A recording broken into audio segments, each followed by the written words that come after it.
Hi, this is Anil and welcome to the video tutorial for the Learning Lab on C++ programming. So in this tutorial we're gonna learn about the destructors in C++. So I believe that a lot of you guys have watched my previous tutorials where I have explained about the constructors in C++. A constructor is a special member function of a class that is executed whenever we create new objects of that class. But the destructors are opposite to that. A destructor is also a special member function of a class that is executed whenever an object of its class goes out of scope or whenever the delete expression is applied to a pointer to the object of that class, which is nothing but when we create an object, the constructor will be called, and when the memory allocated for that object will be released, at that time the destructor will be called.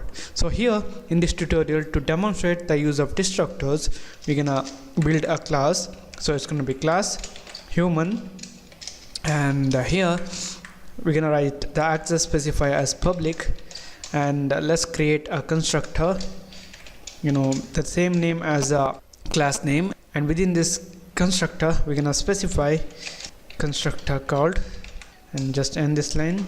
And next we're gonna write a special member function which is the destructor. To declare a destructor, first we need to use the tilde symbol, the one which is present above the tab key in your keyboard, and then the class name, same as the constructors. Here in this case it's going to be human, and then a pair of parentheses, and then a pair of curly braces, and between these curly braces we're going to write the statements that we want to execute before releasing all the memory allocated for the object. The statements inside this destructor will be executed before destroying the object. So here this destructor cannot take any arguments and it cannot return any values, but the constructors can take parameters which we have learned in previous tutorials. And also, if you want to define this destructor using the scope resolution operator outside this class, you guys can do that. And now we're gonna write the statements, and just for the demonstration purpose we're gonna use the cout, and we're gonna say destructor called, and let's end this line. Alright, now we have created a class with constructor and destructors. The next thing that we're gonna do is we're gonna create an object of this class, and here in this case we're gonna use the second method where we are using the new keyword. So first we need a pointer. It's gonna be human, and then star, let's say Anil, and then we're gonna create an object using the new. It's gonna be Anil equal to new human, and no parameters. Okay, now I'm gonna save this. I'm gonna build and run this. You guys can see the constructor called, and the destructor is not called. That's because at this moment also the object is present in the memory which is not destroyed.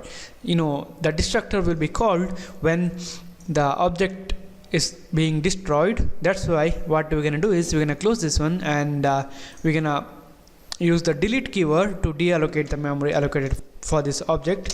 So it's gonna be delete, and then the pointer Anil, and I'm gonna save this. I'm gonna build and run this. Now you guys can see constructor called and then the destructor called. Okay, I spelled it wrong, no problem. So what we can say is when we create an object, the constructor will be called, and when we destroy an object using the delete keyword, or when the function that contains the object or where the object created goes out of scope, that object will be destroyed. At that time the destructor will be called. A destructor is a special member function which has the same name as the class name, and this destructor cannot return any values, and also we can't pass any parameters to the destructor. So thank you for watching guys. Don't forget to subscribe, and I'll see you in the next tutorial.